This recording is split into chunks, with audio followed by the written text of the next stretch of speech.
ಕಮಲ್ ಮಹಲ್ ಹಂಪಿಯ ರಾಜಮನೆತನದ ಮಹಿಳೆಯರ ವಿಶ್ರಾಂತಿ ಮತ್ತು ಸಭೆಗಳಿಗಾಗಿ ಬಳಸಲಾಗುತ್ತಿದ್ದ ಸುಂದರ ಕಟ್ಟಡವಾಗಿದೆ. ಕಮಲದ ಹೂವಿನ ಆಕಾರವನ್ನು ಹೋಲುವ ಇದರ ವಿನ್ಯಾಸದಿಂದ ಇದಕ್ಕೆ ಕಮಲ್ ಮಹಲ್ ಎಂಬ ಹೆಸರು ಬಂದಿದೆ.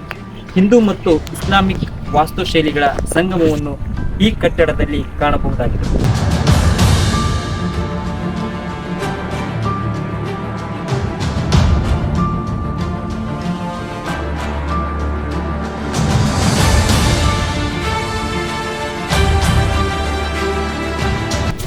ಹಜಾರ ರಾಮ ದೇವಸ್ಥಾನ ಹಂಪಿಯ ಅತ್ಯಂತ ಸುಂದರ ದೇವಾಲಯಗಳಲ್ಲಿ ಒಂದಾಗಿದೆ. ವಿಜಯನಗರ ಅರಸರ ರಾಜಮನೆತನದ ಖಾಸಗಿ ದೇವಸ್ಥಾನವೆಂದು ಪರಿಗಣಿಸಲಾಗಿದೆ. ದೇವಸ್ಥಾನದ ಗೋಡೆಗಳ ಮೇಲೆ ರಾಮಾಯಣದ ಕಥೆಗಳನ್ನು ಚಿತ್ರಿಸುವ ಅದ್ಭುತ ಶಿಲೆಗಳು ಕೆತ್ತಲಾಗಿದೆ. ವಿಜಯನಗರ ಕಾಲದ ಕಲೆ ಮತ್ತು ವಾಸ್ತುಶಿಲ್ಪದ ವೈಭವವನ್ನು ಈ ದೇವಸ್ಥಾನವು ಪ್ರತಿಬಿಂಬಿಸುತ್ತದೆ.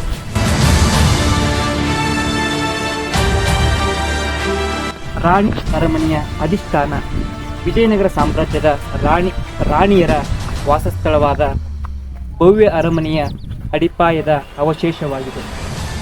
ಇದು ಅರಮನೆಯ ಕಟ್ಟಡ ಉಳಿಯದಿದ್ದರೂ ಅದರ ವಿಶಾಲವಾದ ಅಧಿಷ್ಠಾನವು ಅಂದಿನ ಅರಮನೆಯ ವೈಭವ ಮತ್ತು ವಾಸ್ತುಶಿಲ್ಪದ ಮಹತ್ವವನ್ನು ತೋರಿಸುತ್ತದೆ.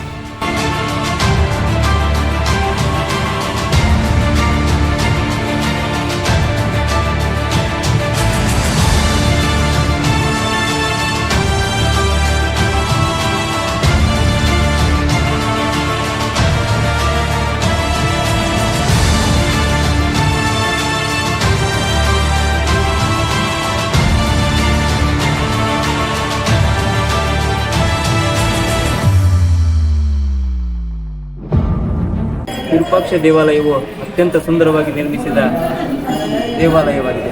ಇಲ್ಲಿ ಶಿವನನ್ನು ಆರಾಧಿಸಲಾಗುತ್ತದೆ. ಹಂಪಿಯಲ್ಲಿರುವ ಪಾತಾಳೇಶ್ವರ ದೇವಾಲಯ ಭೂಮಿಯ ಮಟ್ಟಕ್ಕಿಂತ ಕೆಳಗೆ ನಿರ್ಮಿಸಲಾದ ವಿಶಿಷ್ಟ ಶಿವ ದೇವಾಲಯವಾಗಿದೆ. ವಿಜಯನಗರ ಕಾಲದ ಈ ದೇವಾಲಯವು ತನ್ನ ನಿಗೂಢ ವಾಸ್ತುಶಿಲ್ಪ ಮತ್ತು ಶಾಂತ ವಾತಾವರಣಕ್ಕಾಗಿ ಪ್ರಸಿದ್ಧಿಯಾಗಿದೆ. ದೇವಾಲಯದ ಒಳಭಾಗದಲ್ಲಿ ಸದಾ ನೀರು ತುಂಬಿರುವುದು ಇದರ ವಿಶೇಷ ಆಕರ್ಷಣವಾಗಿದೆ.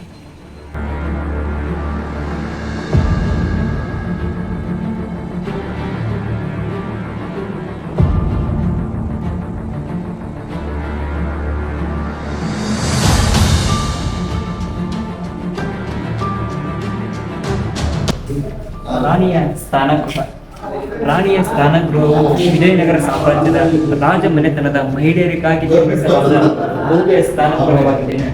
ಹೊರಗಿನಿಂದ ಸರಳವಾಗಿ ಕಾಣುವ ಈ ಕಟ್ಟಡವು ಒಳಭಾಗದಲ್ಲಿ ಸುಂದರ ಕಮಾನುಗಳು, ಬಾಲ್ಕನಿಗಳು ಮತ್ತು ಅಲಂಕಾರಿಕ ಶಿಲ್ಪಕಲೆಗಳಿಂದ ಅಲಂಕರಿಸಲ್ಪಟ್ಟಿದೆ. ಇದು ವಿಜಯನಗರ ಕಾಲದ ವಾಸ್ತುಶಿಲ್ಪ ವೈಭವ ಮತ್ತು ರಾಜಮನೆತನದ ಜೀವನ ಶೈಲಿಯನ್ನು ಪರಿಚಯಿಸುವ ಪ್ರಮುಖ ಸ್ಮಾರಕವಾಗಿದೆ.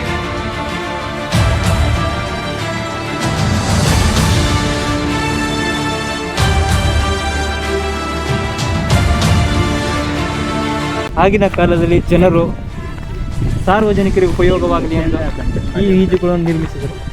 ಇದಕ್ಕೂ ಸಹ ತನ್ನದೇ ಆದಂತಹ ಐತಿಹಾಸಿಕ ಇತಿಹಾಸವಿದೆ.